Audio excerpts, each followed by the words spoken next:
S Anil ಅವರೇ, BJP CM offer ಕೊಟ್ಟಿತ್ತು ಅವ್ರಿಗೆ, ಆದರೂ ಕೂಡ ನಿರಾಕರಿಸಿದ್ರು ಇನ್ ದ ಸೆನ್ಸ್ ಓಪನ್ ಆಗಿ ಹೇಳಿದ್ರು ನಾನು ಯಾವುದೇ ರೀತಿಯಾದಂತಹ ಮೈತ್ರಿ ನಾನು ಇನ್ನೂ ಮಾಡ್ಕೊಂಡಿಲ್ಲ, ನಾನು ಇನ್ನೂ ಮಾತುಕತೆ ಕೂಡ ನಡೆಸಿಲ್ಲ ಅಂತ ಹೇಳಿ ಬಿಜೆಪಿ ಜೊತೆಗೆ. ಸೊ ಏನು ಹೇಳ್ತೀರಿ ಮೇಡಮ್? ಒಂದು ಆ್ಯಂಡ್ ಇನ್ನೊಂದು ಮಾತಿದೆ, ಯಾವುದೇ ಪಕ್ಷದವರು ಬಿಜೆಪಿ ಅವ್ರು ಹೇಳ್ದಂಗೆ ಕೇಳಿಲ್ಲ ಅಂತಂದ್ರೆ ಅವ್ರ ಮೇಲೆ ಈ ಸಂಸ್ಥೆಗಳನ್ನ ಬಳಸ್ಕೊಂಡು ಅವರನ್ನ ರೇಡ್ ಮಾಡಿಸೋದು ಮತ್ತೊಂದು ಮಾಡೋದು ವಿಪಕ್ಷಗಳ ಆರೋಪ, ಅದನ್ನ ನಾನು ಆರೋಪ ಮಾಡ್ತಾ ಇರೋದಲ್ಲ. ಆ್ಯಂಡ್ ನಿನ್ನೆ ನಾವು ಮಾತಾಡ್ದಂಗೆ ನಾವು ಹೇಳ್ತಾ ಇದ್ವಿ, ಯಾವುದೇ ಪಕ್ಷದಲ್ಲಿ ಏನೇ ಪಾಪ ಮಾಡಿದ್ರು ಬಿಜೆಪಿಗೆ ಬರ್ತಿದ್ದಂಗೆ ಆ ಪಾಪ ಎಲ್ಲ ಕಳೆದು ಗಂಗೆ ವಾಶ್ ಆಗ್ಬಿಡುತ್ತಲ್ಲ, ಹಂಗೆ ಹೊಟ್ಟೋಗ್ಬಿಡುತ್ತೆ ಬಿಜೆಪಿಲಿ ಅಂತ ಹೇಳಿ. ನೋಡಿ ಮೇಡಮ್, ಇವತ್ತು ನಾನು ಮೋಸ್ಟ್ಲಿ ಆ ವಿಷಯದ ಬಗ್ಗೆ ಮಾತಾಡಲಿಕ್ಕೆ ಹೋಗೋದಿಲ್ಲ. ಇವತ್ತು ಅವ್ರು ಗೆದ್ದಿದ್ದಾರೆ. ಯಾವುದೇ ಸಂಸ್ಥೆ ಒಟ್ಟು ಎಲೆಕ್ಷನ್ ಕಮಿಷನ್ ಮೇಲೆ ಆರೋಪ ಆಯ್ತಿದ್ದು, ಇಡಿ ಮೇಲೆ ಆರೋಪ ಆಯ್ತಿದ್ದು, ಇನ್ನೇನೇ ಆದ್ರೇನು ಅಲ್ಲಿ ಗೆದ್ದಿರೋದೇನು ಬಿ ಜೆ ಪಿಯ ಕ್ಯಾಂಡಿಡೇಟ್ ಏನಲ್ಲ, ಅಥವಾ ಪಕ್ಷದ ಕ್ಯಾಂಡಿಡೇಟ್ ಅಲ್ಲ, ಮೂರನೇ ಕ್ಯಾಂಡಿಡೇಟ್ ಗೆದ್ದಿದ್ದಾರೆ. ಒಬ್ಬ ಯಂಗ್ಸ್ಟರ್ ಗೆದ್ದಿದ್ದಾರೆ. ರಾಜಕೀಯಕ್ಕೆ ಬರೀ 2 ವರ್ಷಗಳಲ್ಲೇ ಬಂದು ಒಂದು ಒಳ್ಳೆಯ ಸಂಖ್ಯೆಯನ್ನು ತೆಗೆದುಕೊಂಡು ಬಂದಿರುವಂಥದ್ದು.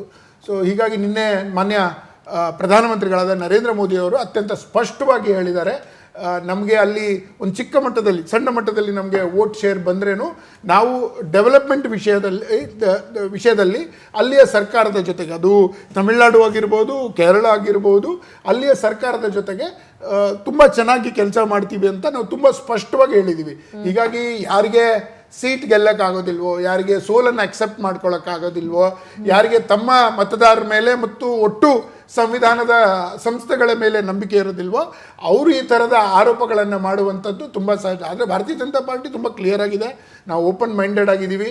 ನಮ್ಮ ಪಕ್ಷದ ಹಿರಿಯರು ಯಾವ ರೀತಿ ನಿಶ್ಚಯ ಮಾಡ್ತಾರೆ ಅದನ್ನು ಮಾಡ್ತಾರೆ. ನಮ್ಮ ಕಮಿಟ್ಮೆಂಟು ನಮ್ಮ NDA ಇದ್ದೇ ಇದೆ. ನಾವು ಕಾಂಗ್ರೆಸ್ ಥರ 24 ಗಂಟೆಗಳಲ್ಲೇ ನಾವೇ ಸಪ್ರೇಟಾಗಿ ಬಂದುಬಿಟ್ಟು ನಾವೇನಾದರೂ ಮಾಡಿಬಿಡ್ತೀವಿ ಅಂತ ನಾವೇನು ಹೇಳಕ್ಕೆ ರೆಡಿ ಇಲ್ಲ. ಯಾಕಂದರೆ ಒಂದು ಅವರೇ ಹೇಳ್ತಾ ಇದ್ರು, ನ್ಯಾಚುರಲ್ ಅಲಯನ್ಸ್ ಅಂತ ಹೇಳಿರುವಂಥ ಕಾಂಗ್ರೆಸ್ಸು ಇವತ್ತು ಅಲ್ಲೇನೋ ಪವರ್ ಸಿಗುತ್ತೆ ಅನ್ನೋ ಒಂದೇ ಕಾರಣಕ್ಕೆ 24 ಅವರ್ಸಲ್ಲೇ DMKನ ಬಿಟ್ಟು ನಾವು TVK ಹಿಂದೆ ಹೋಗ್ತೀವಿ ಅಂತ ಅವ್ರು ಹೇಳ್ತಾ ಇದ್ದಾರೆ.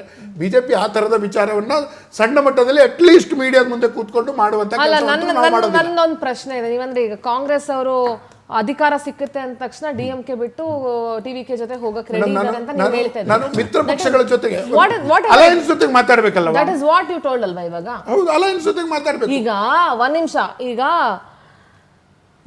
JDSಗೆ ವಿರೋಧ ಇತ್ತು, ನೀವು JDSಗೆ ಏನು ಅಂತ ಗೊತ್ತಿತ್ತು, ಮತ್ತೆ JDS ಯಾಕೆ ನೀವು ಮೈತ್ರಿ ಮಾಡಿಸ್ಕೊಂಡ್ರಿ? ಮೇಡಮ್, ಅಲಯನ್ಸ್ ಮಾಡೋದು ಮಾತು ಬೇರೆ, ಅಲಯನ್ಸ್ ಜೊತೆಗೆ ಚುನಾವಣೆಗೆ ಹೋಗಿದ್ದಾರೆ.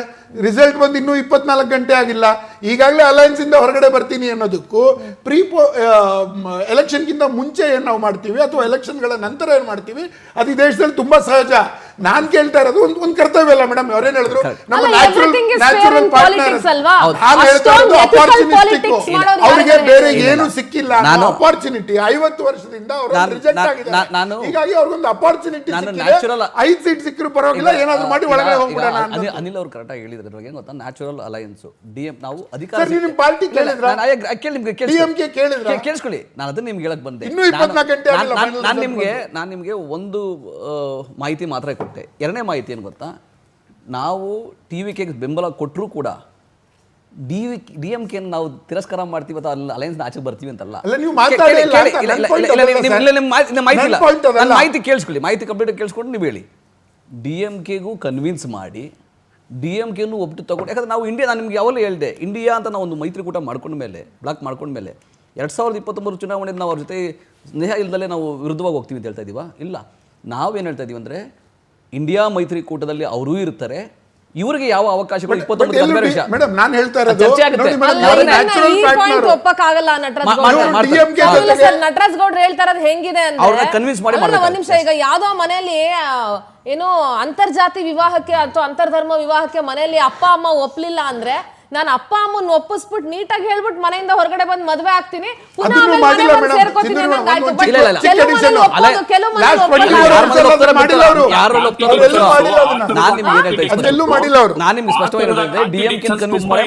ಇಂಡಿಯಾ ಒಕ್ಕೂಟದಲ್ಲಿ ಆ ತರ ಕಾಂಟ್ರಡಿಕ್ಷನ್ಸ್ ತುಂಬಾ ಇದೆ.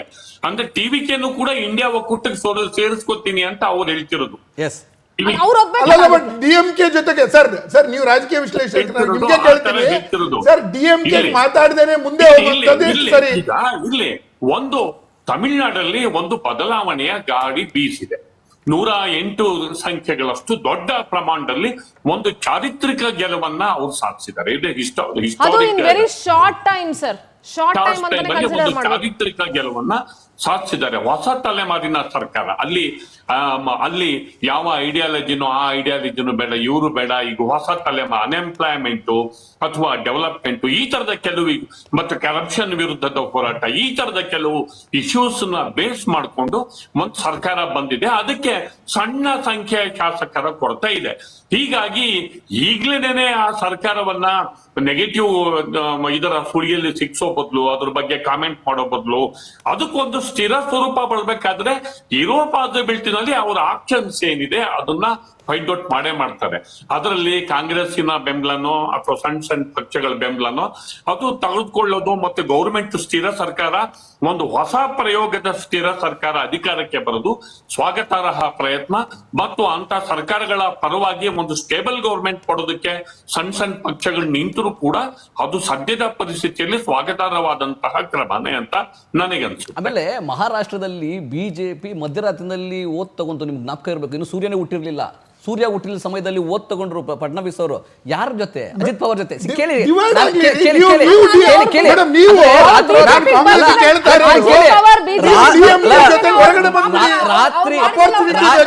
ರಾತ್ರಿ ರಹಸ್ಯ ಇಲ್ಲೇನ್ ಮಾಡ್ತಿಲ್ಲ ಕೇಳಿಸ್ಕೊಳ್ಳಿ.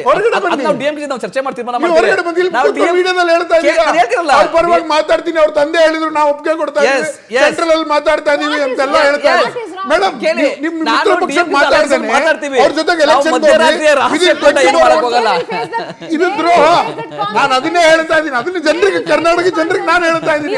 ಇವ್ರು ದ್ರೋಹ ಮಾಡ್ತಾ ಇದ್ದಾರೆ, ನಂಬಿಕೆಗೆ ಅರ್ಹರಲ್ಲ ಅಂತ ಹೇಳ್ತಾ ನಾನು. ನಾವು ಮಧ್ಯರಾತ್ರಿ ರಹಸ್ಯ ಯಾವ ರೀತಿ ಮಾಡ್ತಾರೆ, ಗೂಢಚಾರಿಕೆ ಹೆಂಗ್ ಮಾಡ್ತಾರೆ, ನೀವು ಮಧ್ಯರಾತ್ರಿ ಡಿವೈಡ್ ಮಾಡ್ಕೊಳ್ಳಿ. ಆ ರೀತಿ ಮಾಡಲ್ಲ. ನೀವು ಡಿವೈಡ್ ನಾವು ಸ್ಪಷ್ಟವಾಗಿ ನೇರವಾಗಿ ಚರ್ಚೆ ಮಾಡಿ ಸಂವಾದ ಮಾಡಿ ಅವರು ಕನ್ವಿನ್ಸ್ ಮಾಡಿದ್ರೆ ಆಗುತ್ತೆ. ಅದು ಬಿಟ್ಟು ಅದನ್ನೇ ಅಂತಿರಲ್ಲ. ಕೇಳಿ, ಅದನ್ನ ಸ್ಥಳೀಯ ಮಟ್ಟದಲ್ಲಿ ಚರ್ಚೆ ಮಾಡಿ ಅಲ್ಲಿ ಚರ್ಚೆಗಳು ನಡೀತಾ ಇದಾವೆ. ನಿಮ್ಗಿನ್ನೂ ಮಾಹಿತಿ ಇಲ್ಲ, ಅಲ್ಲಿ ಚರ್ಚೆಗಳು ನಡೀತಾ ಇದಾವೆ. ಅದು ಘೋಷಣೆ ಮಾತ್ರ ಬಾಕಿ ಇದೆ. ಘೋಷಣೆ ಆದಾಗ ಯಾವ ರೀತಿ ಆಗುತ್ತೆ? ಡಿಎಂಕೆ ಕೇಳಿ,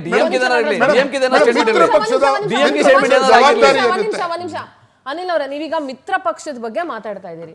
ನಾನ್ ಹೇಳ್ತೀನಿ, ಮಿತ್ರ ಪಕ್ಷ ಬಿಟ್ಬಿಡಿ, ಸ್ವಪಕ್ಷದಲ್ಲಿದ್ದವರೇ ತಮ್ಮ ಸರ್ಕಾರ ಬಂದಿಲ್ಲ ಅಂದ್ರೆ ಹಿಂಗ್ ಅನ್ಬಿಟ್ಟು ನೆಕ್ಸ್ಟ್ ಪಕ್ಷಕ್ಕೆ ಆಡಳಿತ ಇರೋ ಪಕ್ಷ ಕೊಟ್ಟೋಗ್ಬಿಡ್ತಾರೆ ಅಂತ ಎಕ್ಸಾಂಪಲ್ ಕರ್ನಾಟಕ ರಾಜ್ಯದಲ್ಲೇ ನಾವು ನೋಡಿದ್ವಿ.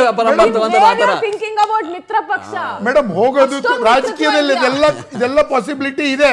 ನಾನು ಹೇಳ್ತಾ ಇರೋದು ಮೇಡಮ್, ನಾನು ಹೇಳ್ತಾ ಇರೋದು ಜೊತೆಗೆ ಇದ್ದಾರೆ ಅಂತ. ನಂದೊಂದು ಪ್ರಶ್ನೆ ಸಿದ್ದೂರವ್ರೆ, ನೀವ್ ಹೇಳಿದ್ ಕರೆಕ್ಟ್, ಸರಿಯಾದ ಪಾಯಿಂಟ್ ನೀವು ಕರೆಕ್ಟ್ ಆಗಿ ಹೇಳಿದ್ರಿ. ಬಿಜೆಪಿ ಸ್ನೇಹಿತರು ಹೇಳ್ತಿರೋದು ನೋಡಿದ್ರೆ ಅವರನ್ನು ಒಂದು ಆಪರೇಷನ್ ಕಮಲ ಟೈಪ್, ಅಲ್ಲೇನಾದ್ರೂ ಒಂದು ಆಪರೇಷನ್ ನಾನು ಅದನ್ನೇನು ಹೇಳ್ತಾ ಇಲ್ಲ ಸಮೀಲ್ ಅವರೇ, ನಾನೇನ್ ಹೇಳ್ಬೇಕು ನಾನು ಹೇಳ್ತಾ ಇದ್ದೀನಿ. ನಾನು ಅದನ್ನ ಹೇಳ್ತಾ ಇಲ್ಲ. ಅಟ್ ಲೀಸ್ಟ್ ಡಿಎಂಕೆ ನ್ಯಾಯ ಕೊಡಿ. ಒಂದ್ ನಿಮಿಷ ಡಿಎಂಕೆಗೆ ನ್ಯಾಯ ಕೊಡೋ ಅಂತ ಕೇಳ್ತಾರೋ ನೀವು? 19 ಜನನ ಕಾಂಗ್ರೆಸ್ ಇಂದ ಹೆಂಗ್ ಕರ್ಕೊಂಡ್ರಿ? ಮೇಡಮ್, ರಿ-ಎಲೆಕ್ಷನ್ ಮಾಡ್ಲಿಲ್ವಾ? ಇದೇನು ಸಂವಿಧಾನ ವಿರೋಧಿನ? ಅಲ್ಲಲ್ಲ ಮೇಡಮ್, ನ್ಯಾಯನು ಮತ್ತೆ ರಿ-ಎಲೆಕ್ಷನ್ ಹೋದ್ರಾ? ನಾವು ಮೊದಲನೇ ಬಾರಿ ಮಾಡಿರೋದಾ? Going to re-election is a secondary. But ನೀವು ನ್ಯಾಯ ಮಾತಾಡೋರು, ನೀವು ಹೇಳ್ಬೇಕಾಗಿತ್ತು, ಇಲ್ಲಪ್ಪ ನಮ್ಮ ಪಕ್ಷಕ್ಕೆ ಬಂದ ನೀವು ರಿ-ಎಲೆಕ್ಷನ್ ಮಾಡಬೇಕು. ಸಾಂವಿಧಾನಿಕವಾಗಿ ಏನೇನು ಪಾಸಿಬಿಲಿಟಿ ಇದೆ ಅದೆಲ್ಲವನ್ನ ಮಾಡಿ. ಅದೇ ಕೆಲಸ ಸಂವಿಧಾನ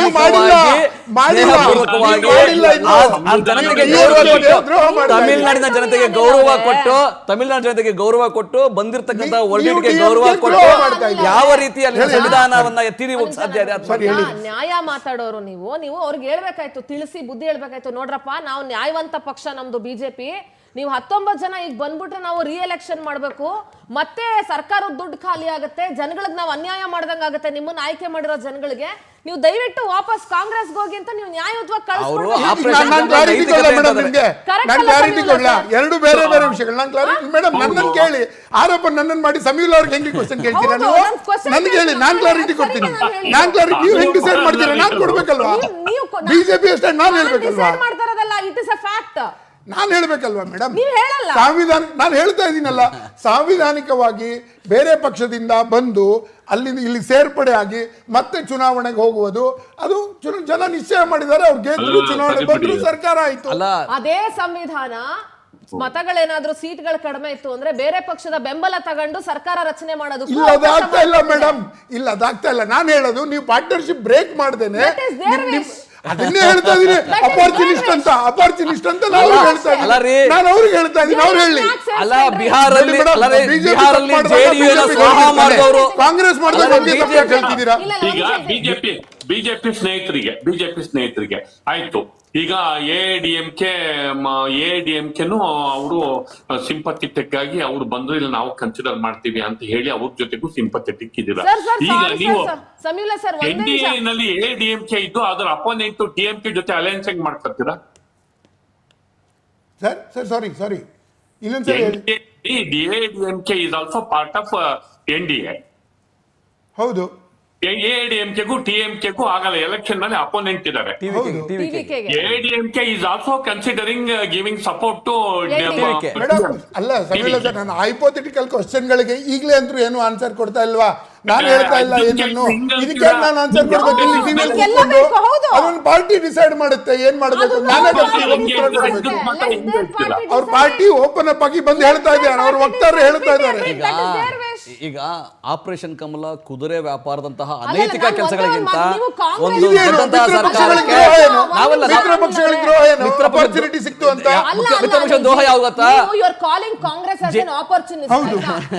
ಅಂತ JDS ಗಿಂತ ಅತಿ ದೊಡ್ಡ ಆಪರ್ಚುನಿಸ್ಟ್ ಪಕ್ಷ ನಾನು ಈ ಪ್ರಪಂಚದಲ್ಲಿ ಎಲ್ಲೂ ನೋಡೇ ಇಲ್ಲ. ನಾನು ನೀವ್ ಹೆಂಗ್ ಅವ್ರ ಜೊತೆ ನೀವು ಹೋದ್ರಿ? ಮೇಡಮ್ ಮೊದಲೇ ಮತ್ತದು ನಿಮ್ ಪರ್ಸನಲ್ ಆಮೇಲೆ ನಿಮ್ ಪರ್ಸನಲ್ ವ್ಯೂ. ಮುಖ್ಯಮಂತ್ರಿ ಸ್ಥಾನದಿಂದ ಕಿತ್ತಿ JDU ಸ್ವಾಹ ಮಾಡ್ಕೊಂಡಿದ್ದಾರೆ. ಬಿಹಾರಲ್ಲಿ JDU ಸ್ವಾಹ ಮಾಡ್ಕೊಂಡಿದ್ದಾರೆ. ನೀವು ಸರ್ಕಾರ ರಚನೆ ಮಾಡಿದ್ರೆ ಅದೇ JDU ಸ್ವಾಹ ಮಾಡಿದ್ರೆ. ನಾನು ಹೇಳ್ತಾ ಇರೋದು ಮಿತ್ರ ಪಕ್ಷದ ಜೊತೆಗೆ ಮಾತಾಡ್ದೇನೆ ಬರೀ ಸರ್ಕಾರದ ಭಾಗ ಆಗ್ಬೋದು ಅಂತ ಡಿವೈಡ್ ಆಗ್ತಾ ಇದ್ದೀರಾ. ಹೊರಗಿಂದಲೇ ಬೆಂಬಲ ಕೊಡ್ತೀವಿ. ಸಮೀಲ ಸರ್, ಅನಿಲ್ ಅವ್ರ ಮಾತುಗಳನ್ನ ಕೇಳಿಸ್ಕೊಂಡ್ರೆ, ನಮ್ಮ BJP ವಕ್ತಾರ ಮಾತುಗಳನ್ನ ಕೇಳಿಸ್ಕೊಂಡ್ರೆ ಅವ್ರಿಗೆ ನ್ಯಾಯಯುತವಾಗಿ ಕಾಂಗ್ರೆಸ್ ನಡ್ಕೋತಾ ಇಲ್ಲ ಅಂತ ಹೇಳ್ತಾ ಇದಾರೆ. ನನ್ನ ಪ್ರಶ್ನೆ ಏನ್ ಗೊತ್ತಾ, ಈ ರಾಜಕೀಯ ಅನ್ನುವಂಥ ಈ 4 ಅಕ್ಷರದಲ್ಲಿ ಅಥವಾ 4 ಪದದಲ್ಲಿ 4 ಅಕ್ಷರದಲ್ಲಿ ಈ ನ್ಯಾಯಯುತ, ಸಮ್ಮತ, ಒಪ್ಪಿತ ಇದಕ್ಕೆಲ್ಲ ಬೆಲೆ ಇದೆಯಾ ಅನ್ನೋದೇ ನನ್ನ ಫಸ್ಟ್ ಕ್ವೆಶ್ಚನ್. ಈಗ ಅವರು ಆಪರೇಷನ್ ಕಮಲ ಮಾಡಿದಾಗ ಸ್ವೀಕೃತ.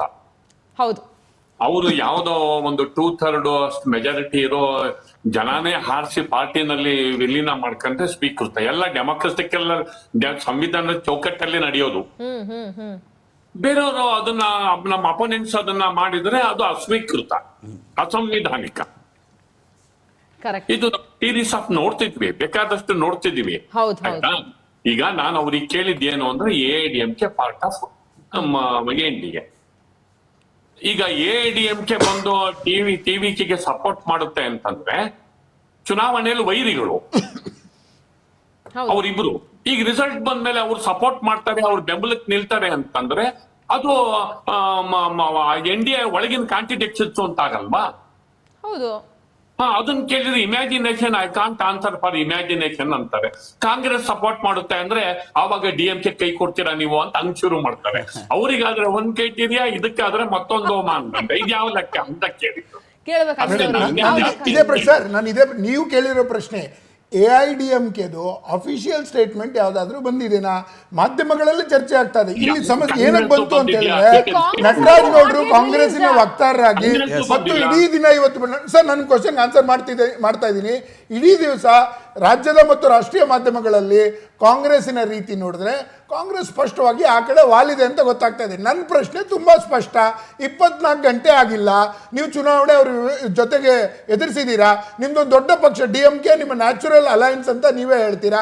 ಅವರನ್ನ ಕೇಳದೇನೆ ಕೇವಲ 5 ಸೀಟ್ ಇದೆ, ನಿಮ್ಗೆ ಅಲ್ಲೊಂದು ಅವಕಾಶ ಸಿಕ್ಬಿಡುತ್ತೆ ಅನ್ನೋ ಕಾರಣಕ್ಕೆ ಮಾಧ್ಯಮಗಳಲ್ಲಿ ಕೂತ್ಕೊಂಡು ನೀವು ಹೀಗೆ ಹೇಳಿದ್ರೆ ಇದು ಸರಿನಾ ಅಂತ ಕೇಳಿದೆ.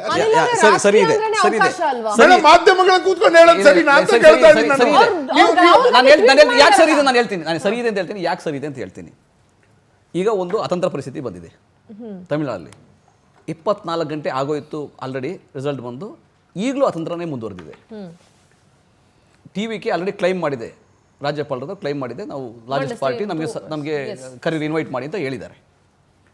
ಈಗ ಅವ್ರಿಗೆ 108ರಿಂದ 118ಕ್ಕೆ 10 ಜನದ ಬೆಂಬಲ ಬೇಕು. DMK ಕೊಡುತ್ತಾ? ನಾವು ನೋಡಿದ್ವಿ 24 ಗಂಟೆ DMK ಅಫಿಷಿಯಲ್ ಸ್ಟ್ಯಾಂಡ್ ಇಲ್ಲ. ಹೌದು. AIDMK ಅಫಿಷಿಯಲ್ ಸ್ಟ್ಯಾಂಡ್ ಇದೆಯಾ? ಇಲ್ಲ.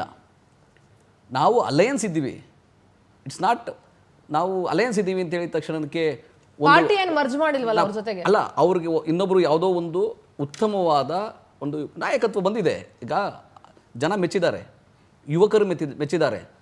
ಆಮೇಲೆ ಐಡಿಯಾಲಜಿನಲ್ಲಿ ಕೂಡ ನಾನು ಬಿಜೆಪಿಗೆ ಎಗೇನೆಸ್ಟ್ ಇದ್ದೀನಿ ಅಂತ ಹೇಳ್ತಾನೆ. ದ್ರಾವಿಡ ಅಸ್ಮಿತೆ ಉಳಿಸ್ಕೋತೀವಿ ಅಂತ ಹೇಳ್ತಾ ಇದ್ದಾರೆ, ತಮಿಳು ಸೆಂಟ್ರಿಕ್ ಪಾಲಿಟಿಕ್ಸ್ ಮಾಡ್ತೀವಿ ಅಂತ ಹೇಳ್ತಾ ಇದ್ದಾರೆ, ಜನರಿಗೆ ಸಹಾಯ ಮಾಡ್ತೀವಿ ಅಂತ ಹೇಳ್ತಾ ಇದ್ದಾರೆ. ನಾವಲ್ಲಿ ಬೆಂಬಲ ಆಗಿ ರಾಜಕೀಯ ಆಸೆಗೋಸ್ಕರ ನನಗೆ ಮಂತ್ರಿಗಿರಿ ಕೊಡು, ಉಪಮುಖ್ಯಮಂತ್ರಿ ಕೊಡು, ಆ ಥರ ಇಲ್ಲ. ನಾವು ಔಟ್ಸೈಡ್ ಬೆಂಬಲ ಕೊಡಿ, ನಾವೆಲ್ಲ ಮಾತಾಡೋದು ಹಿಂಗೆ ಔಟ್ಸೈಡ್ ಬೆಂಬಲ ಕೊಡಿ, let him perform, let us see. ಒಂದು ತಮಿಳುನಾಡಲ್ಲಿ ಒಂದು ಬದಲಾವಣೆ ಕೇಳಿದ್ದಾರೆ, ಬಂದಿದೆ. ಆಮೇಲೆ DMKನ ನಾವು ಸರಾಸರಿಯಾಗಿ ತಿರಸ್ಕಾರ ಮಾಡಿ ನೀವು ಸರಿ ಇಲ್ಲ ಅಂತ ನಾವೇನು ದೂಷಣೆಯನ್ನು ಮಾಡ್ತಾ ಇಲ್ಲ. DMKನ ನಾವು ಇಂಡಿಯಾ ಮೈತ್ರಿಕೂಟದಲ್ಲಿ ಹೆಂಗಿದ್ದೀವಿ, ಚರ್ಚೆ ಮಾಡಿ ಸಂವಾದ ಮಾಡಿ. ಇಲ್ಲಿ ಬೇರೆ ಥರ, ಈಗ ನಾವು ಕೇರಳದಲ್ಲಿ ಹೆಂಗಿದೆ ಹೇಳಿ, LDF UDF ಅಲ್ಲಿ ಇರ್ತಕ್ಕಂಥ ಪಕ್ಷಗಳು ನಮ್ಮ ಇಂಡಿಯಾ ಮೈತ್ರಿಕೂಟದಲ್ಲಿದೆ. ಸೊ ಆ ರೀತಿಯ ಕಾಂಟ್ರಾಡಿಕ್ಷನ್ ಎಲ್ಲ ಕಡೆ ಇದೆ. ಹಂಗಂತೇಳಿದ ತಕ್ಷಣ ನಾವು ನಮ್ಮ ಐಡಿಯಾಲಜಿಲಾಗಲಿ ಪಕ್ಷದ ಸಿದ್ಧಾಂತದಲ್ಲಾಗಿ ನಾವು ಕಾಂಪ್ರಮೈಸ್ ಮಾಡ್ಕೊತಿಲ್ಲ. ಆಮೇಲೆ ಅಧಿಕಾರಕ್ಕೆ ಆಸೆ ಪಟ್ಟು ಮಧ್ಯರಾತ್ರಿನಲ್ಲಿ ಆಪರೇಷನ್ ಕಮಲ ಮಾಡೋದು, ಇನ್ನೊಂದು ಸರ್ಕಾರ ಪಲ್ಟಿ ಮಾಡೋದು, ಅಂಥ ಕೆಲಸನೂ ಮಾಡೋಕ್ಕೆ ಹೋಗೋದಿಲ್ಲ. ಅವ್ರಿಗೆ ಬಾಹ್ಯ ಬೆಂಬಲ ಕೊಟ್ಟು let him perform for 2 years, ಆಮೇಲೆ ಅಸೆಸ್ ಮಾಡೋಣ, ಪಾರ್ಲಿಮೆಂಟ್ ಎಲೆಕ್ಷನ್ ಅಸೆಸ್ ಮಾಡೋಣ ಅಂತ ಹೇಳಿದ್ದೀವಿ.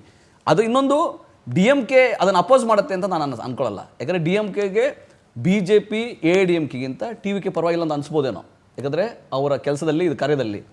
AIDMKಗೆ ನೋಡಿ, DMKಗೆ ಇಷ್ಟ ಆಗಿಲ್ಲ ಜನ, ಆಂಟಿ ಇನ್ಕಂಬನ್ಸಿ ಫ್ಯಾಕ್ಟ್ರಿ ಇತ್ತು 10 ವರ್ಷ, ನ್ಯಾಚುರಲ್ ಆಗಿ AIDMK ಹೋಗಬೇಕಾಗಿತ್ತು.